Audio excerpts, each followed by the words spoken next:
दोस्तों नमस्कार। मध्य प्रदेश जुडिशरी की सिविल जज का आपका मेंस हो चुका है और मेरे पास ढेर सारे सवाल है। उनमें से मैं एक जो विषय मुझे लगा है कि मुझे उस पर विचार करना चाहिए, मुझे आपसे बात करना चाहिए, वो विषय है कि सर व्हाट आफ्टर मेंस के बाद क्या करें।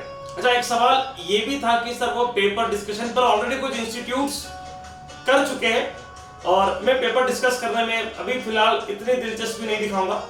उसका कारण है क्योंकि जब मैं बताऊंगा कि सिविल में ऐसा करना था, चार्ज ऐसे बनने थे, ये ऐसा होना था, वैसा होना था, वो कहीं ना कहीं आपको जिन विद्यार्थियों का गलत होगा, जिन विद्यार्थियों का मत मेरे मत से अलग होगा, शायद उन्हें वो परेशान करे। इसलिए वो डिस्कशन हम बाद में करेंगे, करना ही है कभी तो, पर समय के बाद करेंगे।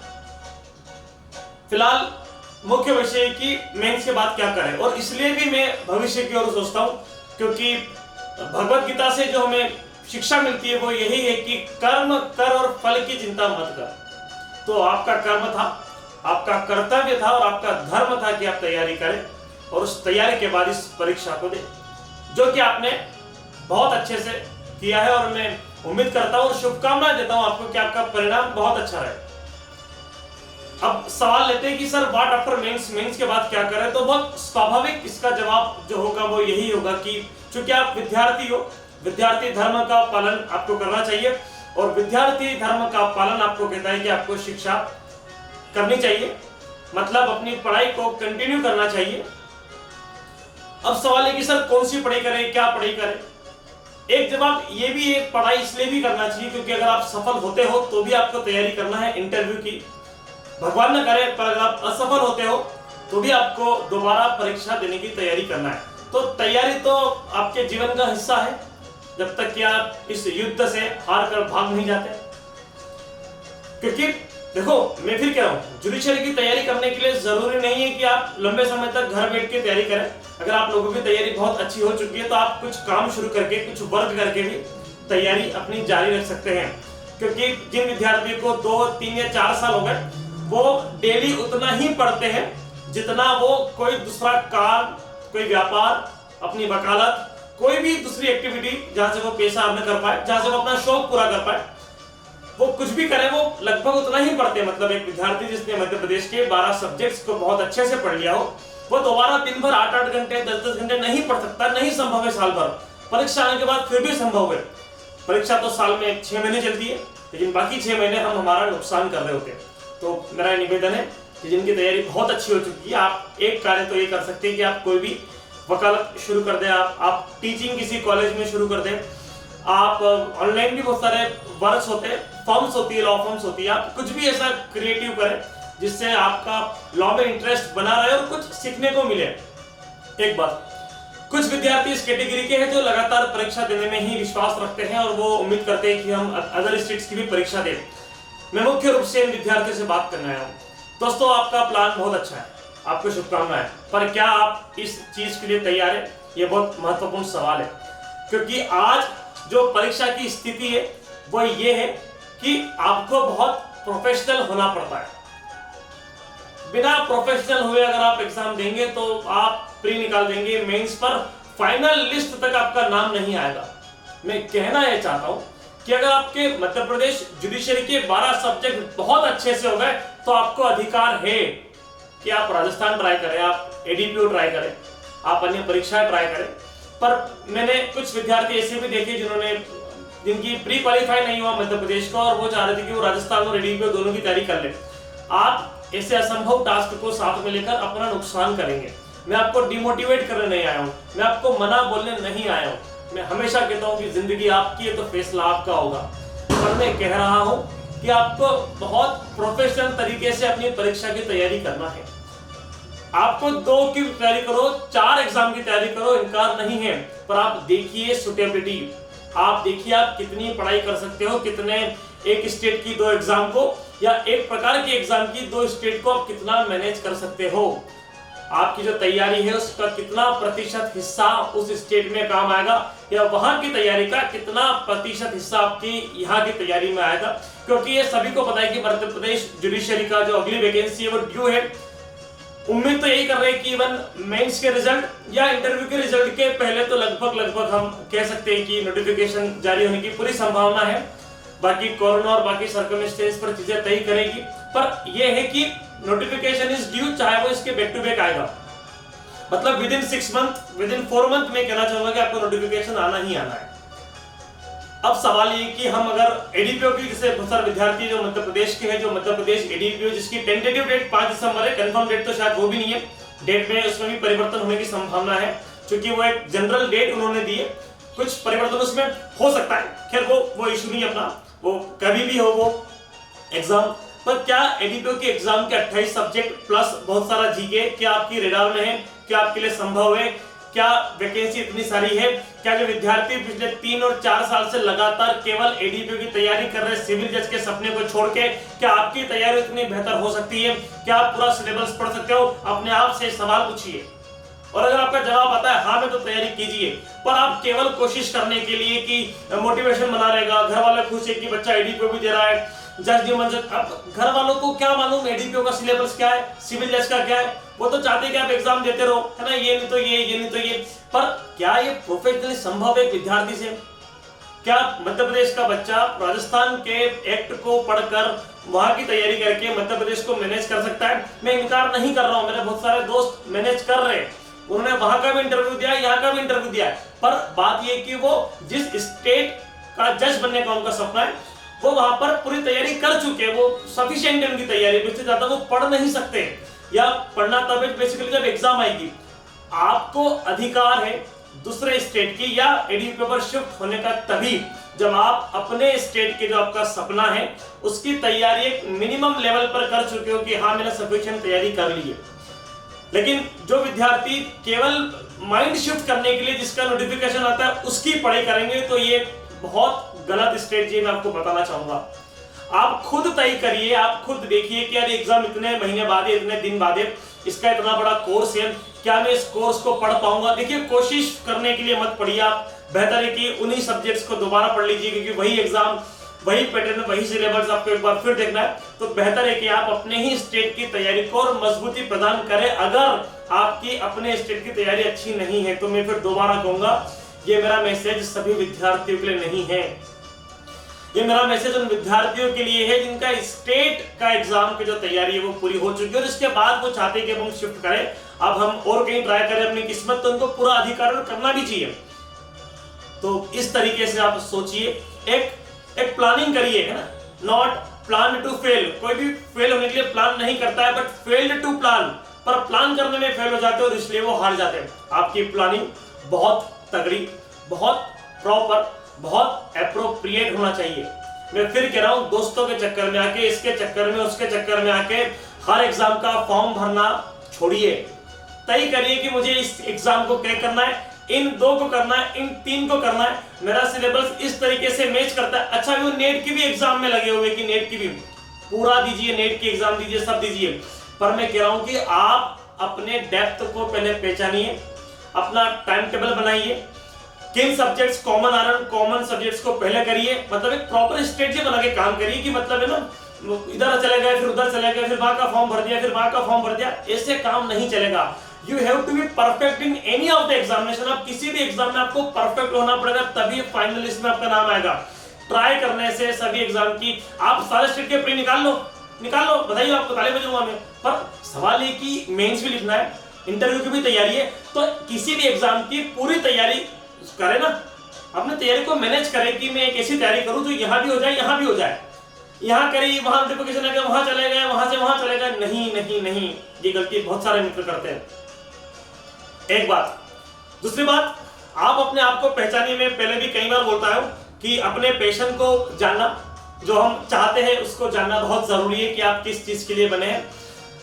चूंकि एग्जाम मैंने भी दिए, हालांकि मेरे एग्जाम देने का मकसद एग्जाम क्वालिफाई करना नहीं था, मेरे एग्जाम देने का मकसद यही था कि मैं उन परिस्थितियों को जान पाऊं जिन परिस्थिति में आप लोग एग्जाम देते हैं, ताकि मैं अपने इंस्टीट्यूट पर आकर वो कार्य कर सकूं।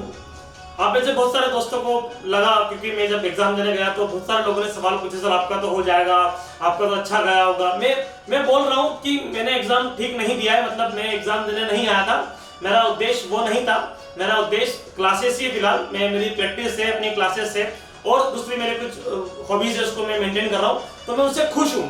पर अब नहीं माने तो कोई बात नहीं, पर मैंने अपना चयन कर लिया कि मुझे क्या करना है। फिलहाल मैं नहीं जानता कि भविष्य में मुझे क्या करना है, पर हाँ आज की तारीख में मुझे जो कार्य मैं कर रहा हूँ उसमें मुझे इंटरेस्ट आ रहा है, मुझे खुशी मिलती है। मैं कितना भी बोलूँ दिन भर में मैं थकता नहीं हूँ। तो मेरे लिए ये महत्वपूर्ण है कि मैं वो कार्य करूँ जिससे मुझे थकान नहीं होती है। तो आप भी अपने जीवन में वो कार्य पहचाने जिसको करने पर आपको थकान नहीं होती है, और वो कार्य होता है आपके इंटरेस्ट का, आपके नेचर का। एक नेचर से मिलता हुआ कार्य करिए जिसमें प्रकृति भी आपको सपोर्ट करे। क्योंकि डिबेटर रहा हूँ शुरू से, बोलने का आदी रहा हूँ, है ना। थोड़ी पॉलिटिक्स वगैरह भी करिए जीवन में, भविष्य में भी चांसेस है कर सकते हैं। तो मैं अपनी एक फील्ड चुन ली कि मुझे वकालत के क्षेत्र में, कंसल्टेंसी के क्षेत्र में, मोटिवेशन स्पीकर के क्षेत्र में, है ना, मैं इस क्षेत्र में काम करना चाहता हूँ। तो मैंने अपना चयन किया है, मैं इसके ऊपर काम कर रहा हूँ। तो आप भी अपना चयन करिए, आप भी तय करिए, है ना। ऐसा नहीं है प्रतिभा है तो इसका ये मतलब भी नहीं कि आप हर जगह ट्राई करेंगे तो हो जाएगा। You have to be very professional with your studies. आप एक ऐसी एग्जाम की तैयारी कर रहे हैं जिसमें पूरे भारत के बच्चे बैठते हैं, तो थोड़े से होशियार बनिए, थोड़े से कलाकार बनिए, थोड़े से चतुर बनिए, जो बहुत आवश्यक है। आपको ढेर सारी शुभकामनाएं। मैं चाहता हूं कि आप सबका सिलेक्शन हो, किसी का एडीपीओ में हो जाए, किसी का सिविल जज में हो जाए, कोई राजस्थान में बन जाए, कोई नेट क्वालिफाई करके पीएचडी की ओर अग्रसर हो। आप सबके बेहतर भविष्य की बहुत सारी शुभकामनाएं। पर मेरा यही कहना है, लगातार कॉल से सर क्या करें क्या नहीं करें, आप खुद को पहचानिए। सबसे जरूरी है खुद से बात करिए, चर्चा करिए, आप किस लिए बने हैं, आप क्या कर सकते हैं, कौन सी एग्जाम आपके ज्यादा नजदीक है, आप उसकी तैयारी करिए, वो ज्यादा बेहतर होगा। आप 2 या 3 एग्जाम सिलेक्ट करिए, पर उनको सिलेक्शन में आप थोड़ा दिमाग लगाइए। ऐसा नहीं कि ये फॉर्म भर रहा है, इसने करा, इसने करा तो हम भी करेंगे, नहीं। आपकी स्ट्रेटजी क्या बोलती है, आपके अंदर की आवाज क्या। देखो, बेमन से एग्जाम कोई भी तो नहीं होगा, एग्जाम को बहुत तन और मन से देना पड़ता है। प्रिया बेमन से दोगे तो भी निकल जाता है, पर मेंस को बहुत तन और मन से देना पड़ता है, बता रहा हूं। हाथ थक रहे, हाथ दुख रहे, राइटिंग खराब हो रही है, पेपर ऐसा आ गया, वैसा आ गया, लेंदी आ गया, तमाम सवाल के जवाब आप दे पाओगे। आप अपने बच्चों को बता पाओगे कि आपके पापा या मम्मी जज इसलिए नहीं बन पाए क्योंकि उनके हाथ दुख रहे थे पेपर में। मानेंगे आपके बच्चे? बहाना ऐसा सोचना जिसका जवाब दे सको। हाथ की अगर प्रैक्टिस की जाए तो हाथ भी नहीं दुखते, राइटिंग की प्रैक्टिस की जाए तो वो भी सुंदर आती है। इस दुनिया में ऐसा कौन सा काम है जिस पर मेहनत की जाए और वो सफल ना हो? तो बहाने बनाना छोड़िए, टाइम टेबल बनाना शुरू करिए, मेहनत करना शुरू करिए, रूथलेस डिटर्मिनेशन के साथ काम करिए कि जब तक सफलता नहीं मिल जाती उस रात तक काम करना है, उस रात तक पढ़ना है, उस रात तक प्रैक्टिस करना है। मेंस एक बहुत बड़ी चुनौती होती है दोस्तों। मैं अच्छे विद्यार्थियों से मिला, मुझे पता चला कि किसी का 8 नंबर का छोटा है, किसी का 12 नंबर का छोटा है, किसी ने राइटिंग खराब करी है, कोई जजमेंट को जल्दी में खत्म करके आ गया। There are so many problem. पर again the question is that कि क्या हमारे ये सवाल, क्या हमारी ये बातें कोई मानेगा, कोई सुनेगा? मैं सुन रहा हूं क्योंकि मैं समझता हूं, मैंने पेपर दिया था, मैं आपके साथ बैठा था, तो मैं समझ सकता हूं आपकी भावना, आपकी परिस्थिति। पर क्या दुनिया समझेगी? नहीं, उन्हें मतलब है केवल आपके परिणाम से। आप सफल हो जाइए, आपकी हर ट्रिक सफल, आपका हर प्लान सफल, आप असफल हो जाइए, आपको कितना भी ज्ञान कौन मानेगा? तो ये दुनिया जिस तरीके का आपको चाहती है प्रोफेशनल, उस तरीके से आप बनिए। आप मेहनत करिए, आप शुरुआत करिए, प्रैक्टिस करिए। देखो, मेंस में प्रैक्टिस लगती है। मैं बहुत सारे विद्यार्थी पढ़ाए हैं और मैंने यही महसूस करा है पिछले 1-2 वर्षों में कि मेंस की प्रैक्टिस बच्चे नहीं करते, और इसलिए मैंने मेंस का एक स्पेशल प्रोग्राम बनाया। मेंस मैंने दिया इसलिए था कि मैं कुछ प्लानिंग करके आऊंगा इस एग्जाम को देके, मैं वो अनुभव करके आऊंगा जो समस्या बच्चे फेस करते हैं। और आते से ही मैंने 3 दिन में अपना प्लान रिलीज कर दिया कि एक बढ़िया बनाओ लाइब्रेरी, 30 या 40 बच्चे करो सिलेक्ट, केवल उन्हीं को वहां पर अलाउ करो, सबको एक सीट अलॉट कर दो, दिन भर उनको एक कॉम्पिटिटिव माहौल दो, उनको एक प्रैक्टिस करने का माहौल दो, डेली 2 घंटे उनसे लिखवाओ। 1 घंटा मैं खुद पढ़ाऊंगा, 2 घंटे वो डेली प्रैक्टिस करेंगे, 1 घंटा डिस्कशन होगा, आधा घंटा डिबेट होगा, आर्टिकल राइटिंग होगा, एक पूरा प्लान। और जब प्री आएगी तो वो 30-40 का ग्रुप खुद ही प्री की तैयारी करेगा। एक बच्चे ने अगर एक ऑर्डर भी आके सुना दिया सीपीसी का, तो उनका तो एक दिन में 40 ऑर्डर रिवाइज हो जाएंगे। तो एक ग्रुप स्टडी का माहौल हमने क्रिएट करने का प्रयास किया। तो इस तरीके से देखो, मैं खुद मानता हूं कि पढ़ाई बहुत बोरिंग चीज है, अकेले हम कब तक करेंगे, उसी टेबल पर, उसी बिस्तर पर, अपने ही घर में, अपने ही कमरे में, बहुत लंबे समय तक संभव नहीं है। तो इंटरेस्ट क्रिएट करिए, कुछ जहां भी आप, जिस भी शहर में, जिस भी सिटी में, कोई लाइब्रेरी ज्वाइन कर लीजिए, कुछ और टीचिंग ज्वाइन कर लीजिए, बच्चों को पढ़ाइए, बीएलएलबी के कुछ तो नया करिए, इंटरेस्ट क्रिएट करिए, है ना। पढ़ाई से इंटरेस्ट छूटना नहीं चाहिए। अपने हाथों को, मैंने पहले भी बोला था कि हाथों की उंगलियां सूज जाना चाहिए, है ना, हाथ कांपने चाहिए, इतना लिखिए, इतनी प्रैक्टिस करिए, तब जाके मेंस में गारंटी के साथ सफलता लेके आओगे। क्योंकि सबसे ज्यादा भी लिखना है, सबसे अच्छा भी लिखना है, सबसे बेहतर भी लिखना है, प्रेजेंटेशन भी अच्छा है, कितनी सारी चुनौतियां हैं, और बिना प्रैक्टिस के वो संभव नहीं है। प्रैक्टिस तो लगेगी दोस्त। तो जो मध्य प्रदेश की वापस तैयारी कर रहे हैं, उन्हें बता दूं कि अभी से मेंस की तैयारी करना शुरू कर दीजिए। मैं फिर बोल रहा हूं, मेंस में वही बच्चा निकलता है जो 365 दिन मेंस को देने के लिए तैयार रहता है। जिसकी एग्जाम आप कभी भी ले लो, वो क्वालिफाई कर देगा। That is more important, that is very very important. दोस्तों, कोशिश करिए, सफलता निश्चित रूप से आपको मिलेगी, लेकिन मेहनत करना पड़ेगी। रूथलेस डिटर्मिनेशन, इस शब्द को ध्यान रखना दोस्तों। लगे रहिए। बहुत शुक्रिया, बहुत नमस्कार। आपके जो सवाल है, उन सवालों को लेकर बार बार आता रहूंगा, पर सवाल खुद से हमेशा पूछिएगा कि हमने तैयारी कितनी की है, क्या हम वाकई लायक थे, क्या हमने वाकई मेहनत करी है। क्योंकि मोहम्मद अली, आई रिमेंबर, एक बॉक्सर थे जो डेली प्रैक्टिस करते थे और बहुत ज्यादा प्रैक्टिस करते थे बॉक्सिंग की। और क्या हुआ कि उनसे पूछा गया कि आप इतनी प्रैक्टिस क्यों करते हो और कैसे करते हो, व्हाट इज योर मोटिवेशन। बोले, मैं हमेशा यही सोचता हूं कि मेरा कॉम्पिटिटर अभी भी इतनी रात को भी प्रैक्टिस कर रहा होगा, इसलिए मैं अभी भी कर रहा हूं। तो आप भी ये सोचिए कि कहीं किसी कोने में आपका कोई कॉम्पिटिटर पढ़ रहा है। ये सोचोगे तो शायद आपकी नींद उड़ जाए। आज संडे है, संडे की शाम है, करीब 9 साढ़े 9 बज रहे हैं, और मैं अपने ऑफिस में ये वीडियो आप दोस्तों के लिए बना रहा हूं। मेरे लिए महत्वपूर्ण है मेरा काम। सारी चीजें होती रहेगी, सारा काम चलता रहेगा, पर अपने काम को अगर आप पसंद करेंगे, अगर अपने काम को आप लाइक करेंगे, अगर अपने काम से आप खुश रहेंगे, तो बाकी सारी चीजें उसके पीछे पीछे आ जाएगी। मैं क्वालिटी पे काम करने के लिए कल हमने एक वीडियो कैमरा भी परचेज करा, एक शानदार वॉइस रिकॉर्डर भी परचेज करा। तो मैं जिस काम में हूं, उस काम को मैं बहुत बेहतरीन तरीके से करने का हमेशा प्रयास करता हूं। तो आप भी जो काम कर रहे हो उसमें एक शानदार प्रयास करिए, अच्छे तरीके से प्रयास करिए, नए नए ऑब्जेक्ट्स लीजिए, नए नए चैलेंजेस लीजिए, और उसके बाद उस कार्य को करिए। देखिए, सफलता आपको निश्चित रूप से मिलेगी। धन्यवाद, शुक्रिया, नमस्कार। मुझसे चर्चा करने के लिए मेरा टेलीग्राम पर चैनल लीगल होम, उसके ऊपर आप चर्चा कर सकते हैं, आपके सवाल पूछ सकते हैं। आप सबको बहुत सारी शुभकामनाएं, ढेर सारी शुभकामनाएं। मैं आपको डिमोटिवेट करने के लिए नहीं आया था, पर मैं आपको बताने के लिए आया था कि जो भी करना, जो भी प्लान करना, सोच समझकर चुनना दोस्त। प्रोफेशनल वर्ल्ड है। मैं केवल सिविल जज ले पाता हूं, मेरे पास एडीपीओ का भी समय नहीं, और बाकी स्टेट का भी मेरे पास फिलहाल समय नहीं है, मैं नहीं दे पाता हूं। मेरे पास मध्य प्रदेश सिविल जज की तैयारी में ही मेरा पूरा दिन व्यस्त हो जाता है।